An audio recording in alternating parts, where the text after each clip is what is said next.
The workhouse was a hallmark of Victorian Britain. In an era associated with imperial pomp and industrial revolution, the workhouse represented the vast underbelly of society, an institution that caused misery to millions and evoked shame in even more. They were all there. All there, yes. Oh, how awful for them. For the poor, the homeless, the unemployed, or the ill of Victorian Britain, there were no welfare benefits and no NHS. They could starve on the streets or turn to the workhouse as a last resort. When he died in the workhouse, was his body chucked out with the rubbish? Astonishingly, the workhouse survived well into the modern era, until after the Second World War. In 100 years, it was home to over 16 million people caught between poverty and destitution. She was homeless and living on the stairs. Are you joking? No. You're joking? No. By the time it finally shut down in 1948, 5 million people had died in the workhouse. Today, 1 in every 10 Britons has a family connection to this formidable institution. But amongst the stories of tragedy, there are also stories of triumph against overwhelming odds. That is absolutely extraordinary. Yeah, Western Australia. Extraordinary. Now actress Felicity Kendall, actor Brian Cox, presenter Fern Britton, and best-selling author Barbara Taylor Bradford will explore how their families were driven into the workhouse by poverty. An ordeal with uncanny echoes of life in today's Britain. The injustice of it is astonishing. It's astonishing. And model and actress Kira Chaplin will discover how the most famous workhouse inmate of all, her grandfather Charlie Chaplin, took on the system and won. After going through this, he probably realized that he could get through anything.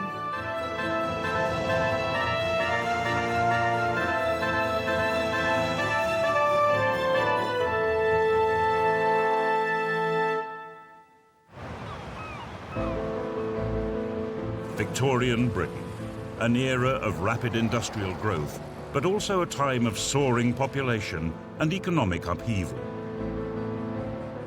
The workhouse was adopted in 1834 as an ingenious solution to the spiraling problem of poverty.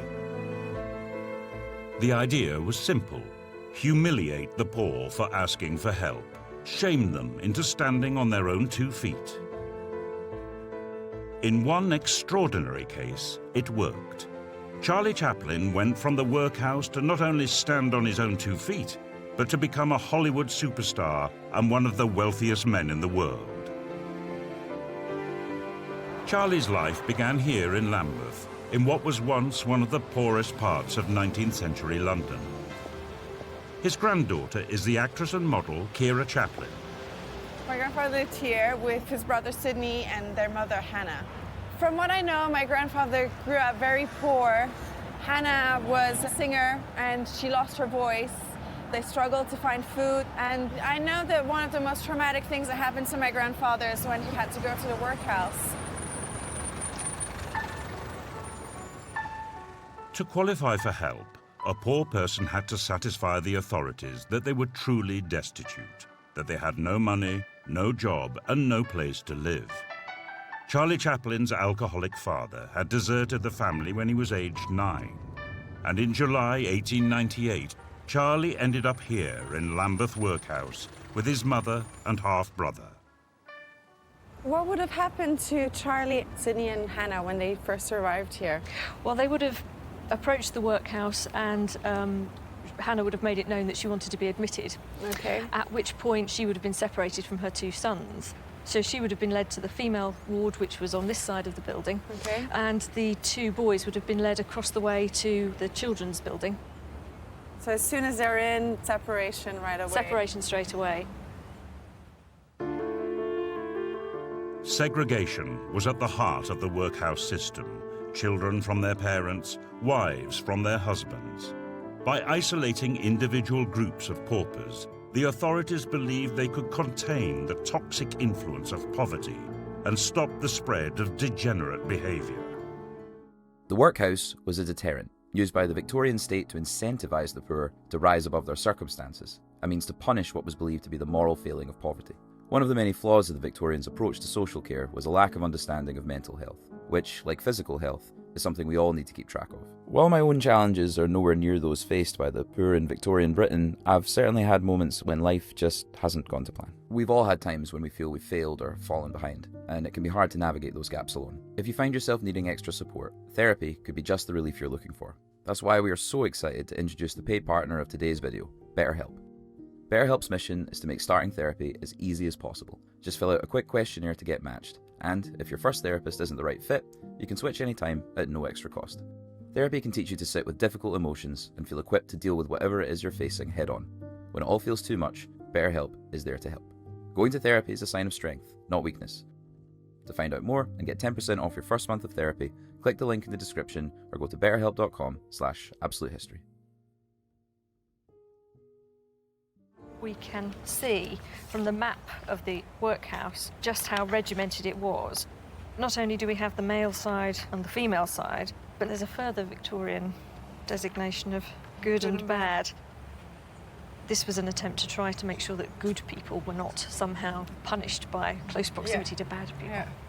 The architecture was designed to judge people, really, I think. To make it... To judge them and make them feel bad about themselves for being there and to scare everyone else from wanting to go there. Absolutely. This was meant to be terrifying so that you would do anything you could to avoid it. When Oliver Twist famously asked for another bowl of gruel, he was hit about the head with a ladle.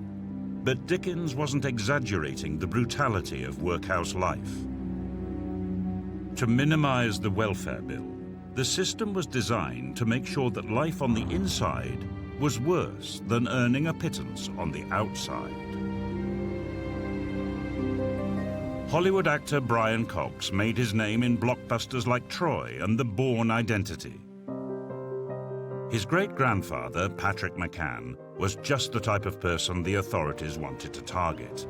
A Glasgow labourer who, like 1/3 of the city's population, managed to survive on the poverty line.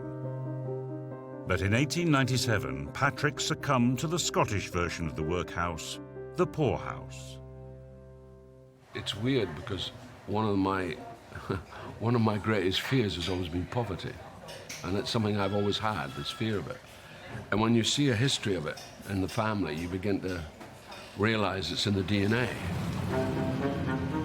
Patrick was one of thousands of Irish immigrant workers who had flocked to Glasgow in the hope of finding work after their own country was devastated by famine. He lived in the Cowcaddens area, one of the city's poorest districts at the time, with his wife and their 8 children. He was living in tenements like this, his family, with 40 to 50 other people in one tenement. 40 to 50? Yes, so massively overcrowded compared to the present day, obviously. Yeah. So how would they be divided up? Where you would have one room, a fireplace, and one bed, and that was it for a whole family. No heating, drafty, damp. By the late 19th century, Cowcaddens had one of the highest infant mortality rates in Europe. 1 in every 5 children died of poverty-related illnesses, including 5 of Patrick's own children. So this is your classic close. It is. Or tenement stair. We all recognise this, don't we? We do know this very well. Annie has a record which shows just how desperate things got for Patrick's family before they turned to the workhouse. I have this document to show you, which is actually for Sarah Maguire, who was Patrick's mother-in-law. This is my great-grandmother. Yes. Now you see, the bit I want to point out to you is residence, Charlotte Street, on a stair. And what that basically means is she was homeless and living on the stairs. Are you joking? No.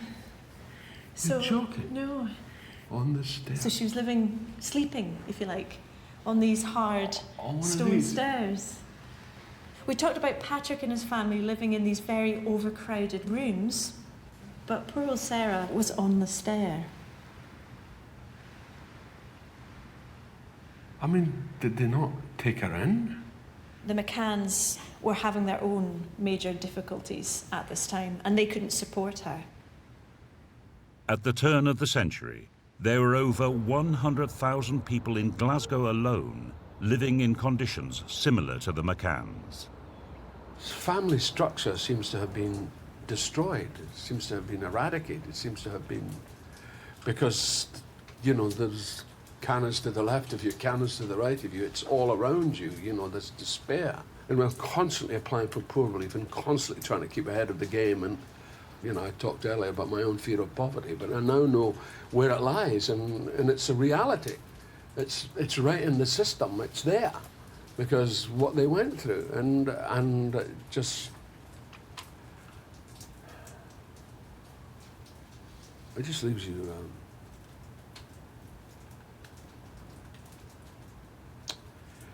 It's really bad, you know. It's really bad. By 1900, economic expansion had made Britain the richest nation on the planet. And yet, almost 1/3 of the country's urban population lived in poverty. To control the number of poor becoming dependent on what would be called welfare benefits today, paupers had to pass what was known as the workhouse test. In order to qualify for help, they had to be prepared to work 10 hours a day, 6 days a week, on mind-numbing, tedious labor like breaking rocks or picking apart old rope. Inmates were treated like prisoners, but the workhouse wasn't a prison. The door was always open, and people were free to leave if they wanted. But for 1 in every 10 who came in, the only way out was in a coffin. This is what happened in presenter Fern Britton's family. Now, I have got a copy of the death certificate of my great-great-great-grandfather. And he has the most marvellous Christian name of Friend. He's called Friend Carter, and he died in the workhouse. And whatever he did well because we're all right now. That lovely name, Friend. Like a quarter of the population of Victorian Britain, Friend scraped a living working on the land. The upheaval of industrialisation and rural unemployment led to riots throughout his home county of Kent. But despite this turmoil, Friend was a model worker and managed to stay out of the workhouse even in old age. Right, so here we have the 1871 census. Yes. Can you see who we've got on there? Ah, yes. There's Friend Carter. And can you see what he's doing It there? says Agricultural labourer. labourer. So he's still working at the age of 64. And it's hard work. It wouldn't have been easy for him. God, what an extraordinary man. And he's living with his daughter Harriet at this time. People relied on each other then, especially in the family. The family unit was very, very important because there was no backup, really. No other pension, no income, nothing. No, that's right. To the Victorians, the family unit was sacred. By threatening to break up families, the workhouse played on the worst fears of society. But even the strongest families were defeated sometimes by poverty. In 1879, the youngest of Friend's 10 children, Jessie, was taken ill with angina, a heart condition. The workhouse was one of the few places the poor could get free health care. And although conditions inside were dire, Friend had no choice but to take his son there as a last resort. Oh, my goodness, yes. So that's when he was... January 1879. Carter Jessie, age 23. Date of discharge, April. So January, February, March, April. So he said 3 or 4 months. Yes. Well, that's good. He didn't go there any longer then. Ah, yes, but then we found him in the 1881 census, and he is in hospital in London. Oh, gosh. So Friend must have been worried about him. Jessie's medical condition was so serious, he was transferred to a London hospital. But what Friend didn't know was that this would turn out to be a fate worse than death.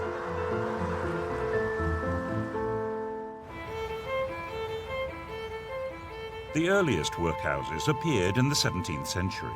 but it was the Victorians who first used them as the basis of a national welfare strategy. At its peak, there were 700 workhouses in England, housing over 250,000 people. Each was run by a master and matron, and the largest ones, like Lambeth, held over 1,000 inmates at a time.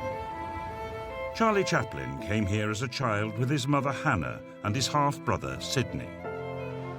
Today, the building has been converted into a cinema museum in Charlie's honour. In this very room, now used for screening films, Charlie and his brother met up with their mother 1 week after they first arrived. Charlie gave an account of that reunion in his autobiography. How well I remember the poignant sadness of that first visiting day. The shock of seeing Mother enter the visiting room, garbed in workhouse clothes. How forlorn and embarrassed she looked. In 1 week, she had aged and grown thin, but her face lit up when she saw us. Sidney and I began to weep, which made Mother weep. Eventually, she regained her composure, and we sat together, our hands in her lap, while she gently patted them. She smiled at our cropped heads and stroked them consolingly, telling us that we would soon be all together again. But the family's moment of reunion was to be all too brief. After 8 days, Charlie and Sidney were sent to a pauper school on the edge of London, leaving Hannah alone in the workhouse. A week or two later, Hannah ended up in the infirmary with what's described as dermatitis and bruises all over her body. She's somehow been victimised, picked on, hit.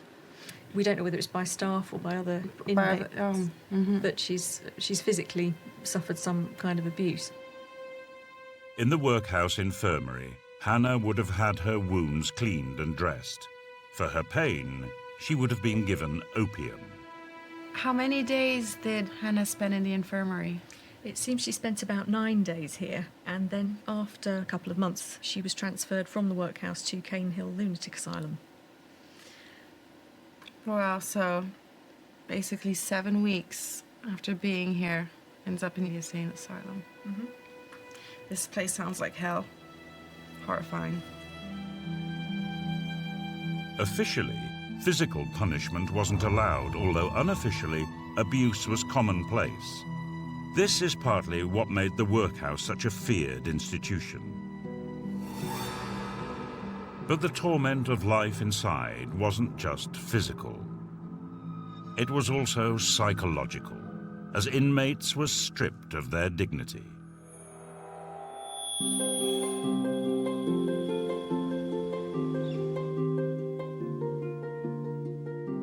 Barbara Taylor Bradford is one of Britain's highest-earning novelists.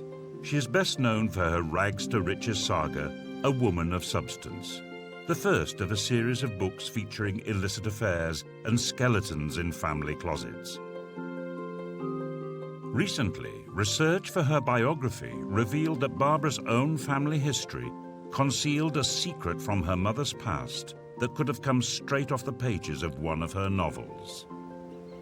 I first found out that my grandmother, Edith Walker, and my mother, Frida Walker, had been in the workhouse.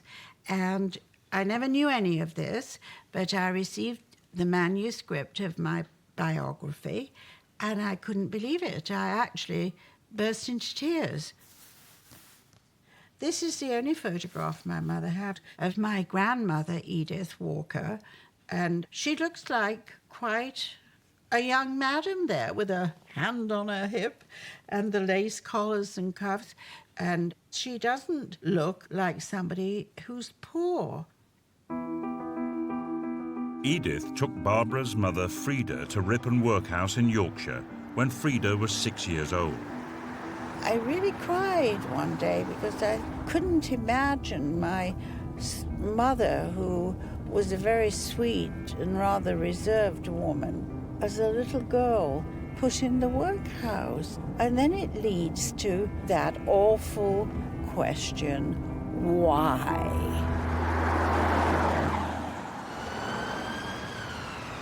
The workhouse was so hated that many poor families stuck together through thick and thin to avoid its clutches. This was the case with Fern Britton's family, until a heart condition forced one member, Jessie Carter, into a Kent workhouse for treatment. Jessie's condition became so bad that he was transferred to a London teaching hospital. I don't like the idea that we're in this operating theatre. Was he alive or dead? What happened? No, he was alive when he came here, but he was a very sick person when he came here. And unfortunately then, he dies on the 1st of May. And given the amount of pain that he's in, it was probably a relief, actually, that he'd gone. Now, the hospital is very keen, at this point, to obviously find out why a young man like that would have died, of course, because we're in a period when there's a limit. Absolutely, and all these people are standing around here. Oh, you're going to tell me he was here being post-mortemed? Yes, he was here being. Yeah. Oh. Yeah. And it's at this point that he could go for further medical work. And it really depends on the family. So if they've got enough money, then his body will go back to them and they will take care of it. If not, then he'll go off for dissection. And in fact, many medical students in this room would have paid extra money in order to dissect someone like Jess. So poor Jessie, he's died, the message gets down to Kent, and what do the family do? We know they're on the breadline. From their point of view, this is a huge question for them, because it's not just about the body, but it's also about Jess's afterlife, because that's the belief at the time. And what they were most frightened of was the sort of things that would happen in these photographs, because as you can see, dissection doesn't just mean slightly cutting the body, it means cutting it a lot. Because obviously you're learning from it. When were these photos taken? Well, this photograph is in Cambridge, and this is exactly the sort of dissection room that he would have gone to. It just seems so strange that paupers presumably had no civil rights over their own bodies and what would happen to them afterwards. No, there's a piece of legislation, it's called the Anatomy Act of 1832, and it basically says that for the crime of poverty, and it was regarded as a crime at the time, you will be dissected. It was your fault that you'd not climbed up out of this situation. And the way to repay your welfare debt, for Jess, is to go for dissection. So we'll care for you in life, provided that you repay your welfare debt to society in death. I always think of the Victorians as philanthropic, very religious, God-fearing, charitable, kind. And yet, if you were living on the poverty line, you were considered scum. You were a criminal because you'd never made it up to the next rung of the ladder. And because of that, you were penalised. So much so that you gave your body when you died, that was it. And what happened to Friend? We know he was 92 and he died in the workhouse. Was his body chucked out with the rubbish?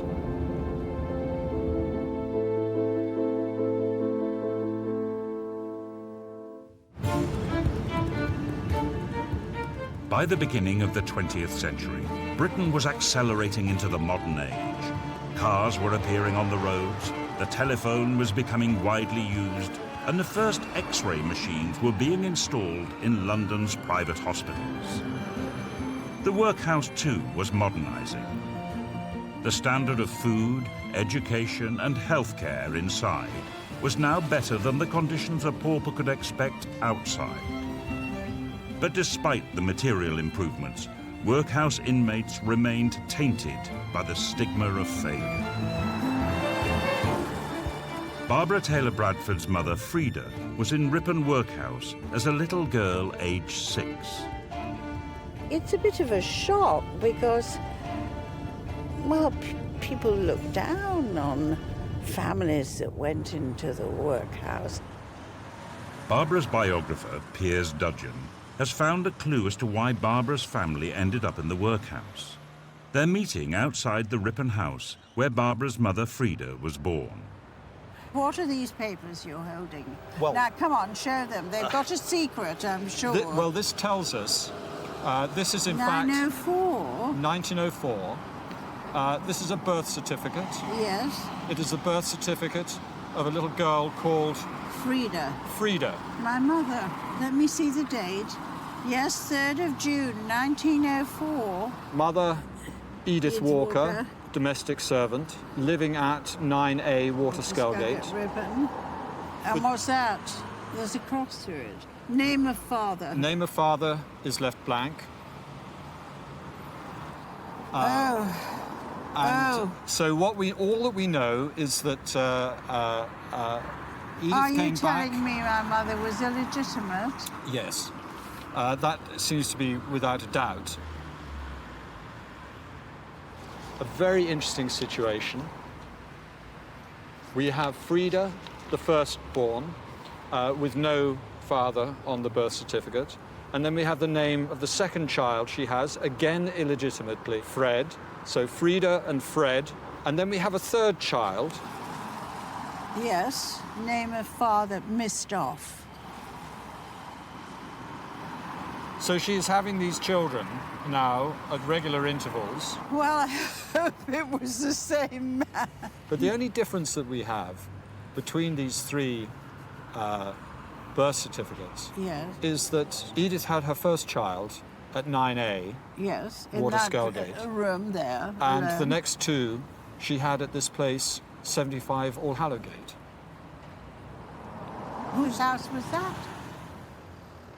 75 Allhallowgate isn't a private residence at all. It's the address of Ripon Workhouse. Oh dear. Barbara's grandmother Edith came here in 1907 and again in 1910 to give birth, having been shunned by her family. There were over 7,000 illegitimate births a year in workhouses all over the country, as the institution was increasingly being used by the poor for free health care. In Glasgow, Brian Cox's great-grandfather Patrick McCann suffered a serious injury, rendering him disabled and unemployed at the age of 40. His wife had died, making him a single parent, bringing up his son Samuel, age 6, by himself. Patrick and Samuel were familiar faces at the poorhouse gates. 24th of July, 1899. Another application from Patrick. Got bronchitis. Grant order for self and Boyd. 11th of February, 1901. Order granted for Barnhill Poorhouse for self and Samuel, certified with bronchitis. Following month, he reapplies. 1902, 1903, 1903, 1903. It just kept going in and out. It's unbelievable. And the boy, this is his life. Poorhouse to poorhouse to poorhouse, this wee boy. In, out, in, out, in, out, in, out, in, out. Doesn't make any sense. It's just appalling. Patrick was a sick man when he went into the poorhouse, but the moment he was well enough to work, he was thrown out. He would then fall sick again, go in to be patched up, only to end up back on the streets. For 14 years, Patrick was put through this ordeal time and time again, as his health became forever worse. He's a statistic, my great-grandfather. All related to poverty, all related to how we don't take care of people. It's this assault on human dignity, this endless assault on human dignity. We've got to rub their faces in it, you know. But this, look at it, the whole book is about that, you know. Ridiculous. And then, oh my God, the 19th of June.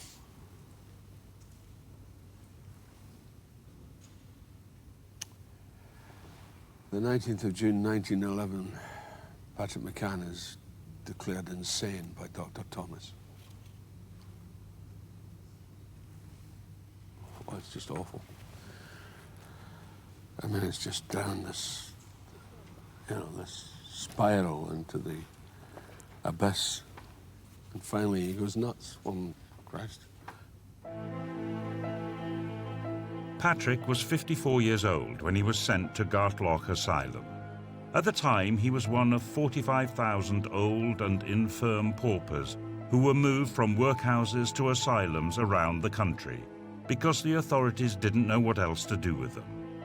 By today's standards, the treatment they received was primitive: physical exercise for therapy and opium for sedation. Charlie Chaplin's mother, Hannah, was also committed to an asylum after she was separated from him in Lambeth Workhouse. Charlie was sent to live in a school for poor children miles away from the life he'd known. He was one of over 800 pupils here at Hanwell Industrial School. Alongside literacy and numeracy, children were also taught trades like carpentry, metalwork and tailoring to set them up for future employment.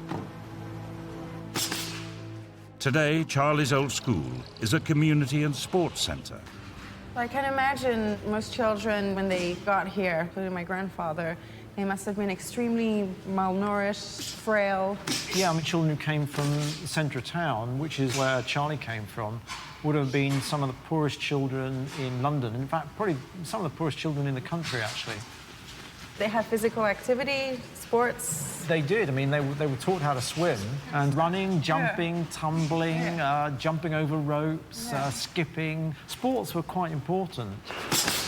It makes me wonder, because my grandfather in his work, he was very physical. He was his own stuntman. He knew how to walk on a tightrope. He knew how to roller skate. He knew how to fall and roll.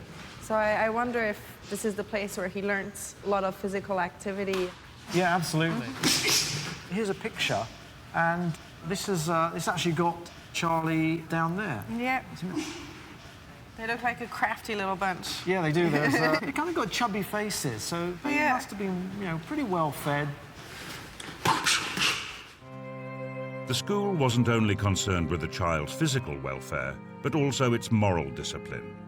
The gym used to double up as the punishment room. Penalties included reduced food rations, regular beatings, and being locked up in a windowless cell for up to 24 hours. Every Thursday, the names of the kids that had misbehaved were read out in the playground, and on Friday, they were punished. All the boys would be brought in here, and then there'd be a desk like this, and they would be lined up. It was only the boys; the girls weren't beaten, and it was only the boys aged over 7. Charlie's name was read out, and he was accused of setting fire to the toilet block. And actually, Charlie didn't do it, but he decided, that he was going to say something different. So this is what happens. Are you guilty or not guilty, he asked. Nervous and impelled by a force beyond my control, I blurted out, guilty. I felt neither resentment nor injustice, but a sense of frightening adventure as they led me to the desk and administered 3 strokes across my bottom. The pain was so excruciating that it took my breath away. But I did not cry out, and although paralyzed with pain and carried to the mattress to recover, I felt violently triumphant.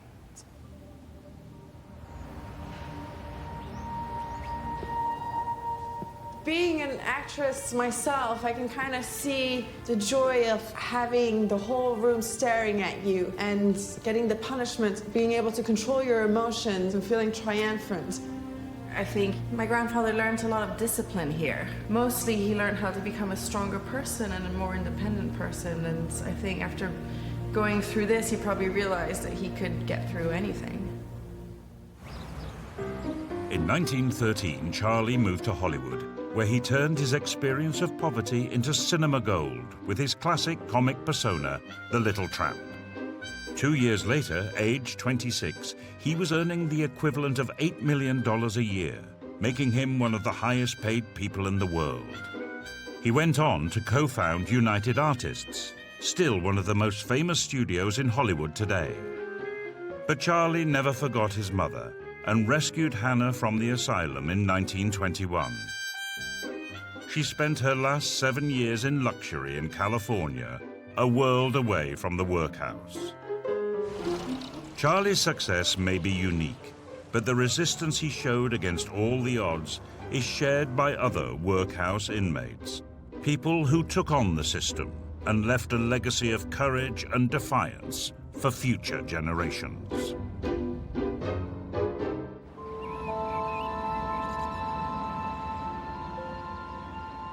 Barbara Taylor Bradford's grandmother came to Ripon Workhouse twice as an unmarried woman to have illegitimate children. Each time she was accompanied by her eldest child, Barbara's mother, Frida. The workhouse has been conserved as a museum, and this is the first time Barbara has set foot in the building. Now she will see for herself the place that her mother kept secret all her life. My mother was 6. Very young to be in the workhouse, and I'm sure there was that feeling of embarrassment and shame. This is the bathroom, of course, you see. Your mother would have had to be bathed when she came in and searched. Anything private was all taken away. Why all private things were taken away? Because you were put into a public workhouse uniform, and even your clothes were taken away. And what is this? Now, this is the disinfestation of their clothing to take any lice out or anything like that. I see. Everything was bundled up and they fumigated it. Your mother would have been dressed. Oh, a brown dress and a little, well, a pinafore, really, isn't it? A pinafore, yes. Over 30,000 children ended up in workhouses every year. The only toys there were had to be shared amongst everybody. All inmates were given 3 meals a day, a watery porridge called gruel, bread, and occasionally meat. Life was ruled by a strict timetable of work and sleep, with little free time. Those who entered the workhouse were often determined never to return. Alma Scaife came here in 1942. She was just 6, the same age as Barbara's mother when she was here. What are your memories of this workhouse? Just the frightenness. No, very unhappy. Bad memories? Yeah. Cardboard in your plimsolls to go to school.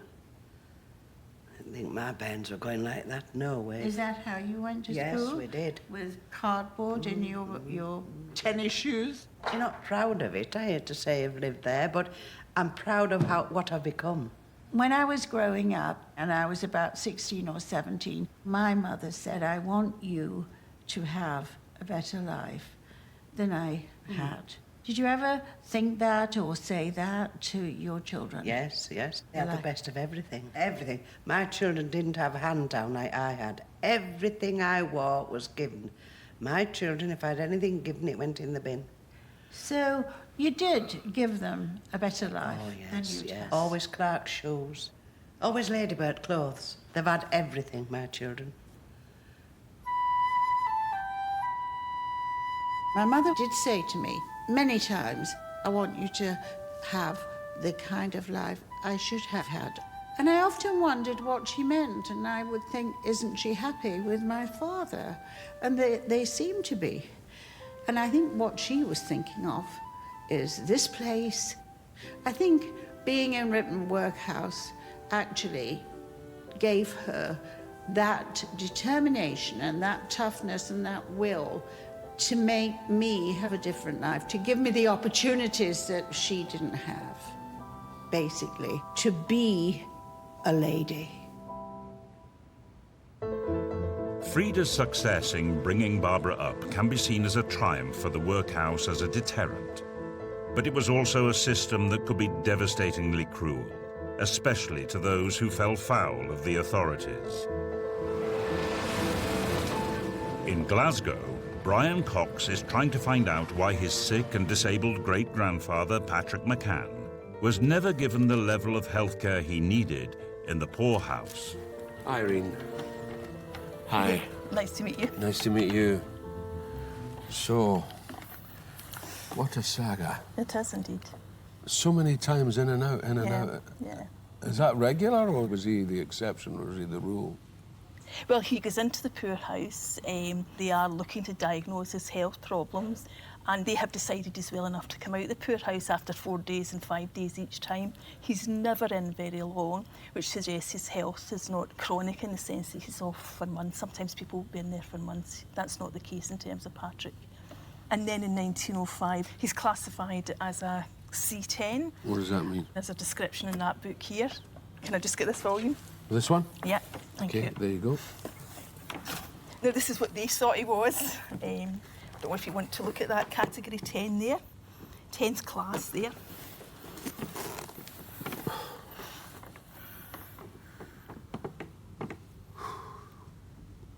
Bastards. Malingerers and others of questionable character to be sent to Barnhill for thorough diagnosis, probationary treatment, thereafter transferred if necessary. Malingerer. A malingerer. Do you think that was accurate? Probably not, because what they did was at the beginning... He had this injury. He had an injury, and he suffered from bronchitis, but they don't feel that his illness is genuine. They decided about who was the deserving and the undeserving poor, I know. and they decided in this case he was undeserving. He was undeserving. I mean, it is a very harsh system, there's no doubt about it. It's horrible. It is a horrible system. It's horrible, and the man's a victim. Yeah. I mean, it's just atrocious. I mean, times are really harsh, and what you get is lots of cases of drunkenness, criminality, but what it is about most is grinding poverty. That's exactly, what it is. but It's about within grinding. 4 years, they're sending these people in front of machine guns to fight a war for them on their behalf. You know? I mean, the injustice of it is astonishing. It's astonishing. And it's an outrage. It's an absolute outrage of what they did to these people. Sadly, that's a lot of people's life in I Glasgow. know, that's what I mean. Absolutely, it is I mean, absolute. I'm not just saying it in terms of my great-grandfather's life. I'm saying that the system sucks big time. Yeah. And it should never have happened. I mean, it is a terrible system. I don't think there's any doubt Appalling, about appalling. it. I mean, just cruel beyond belief. By classifying people into categories, the workhouse treated paupers according to how deserving they were of help. It was a ruthless system, designed to judge the poor, without ever addressing the problem of how to deal with poverty itself. For my family, who had nothing but appeared to be very good people, and they were trying their very, very hardest to do what they could. They were trying not to be a drain on society, and yet the odds were totally stacked against them. They would never have been able to get out of where they are now. Never. How does one climb out of the gloom? How do you do it?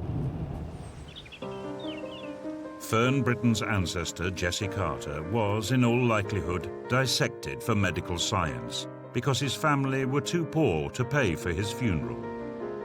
Jesse's father, Friend, worked all his life to avoid the shame of the workhouse, but the records show he ended up dying there. You can see the reference to Friend having been admitted to the Strood workhouse when he was about 91 years old.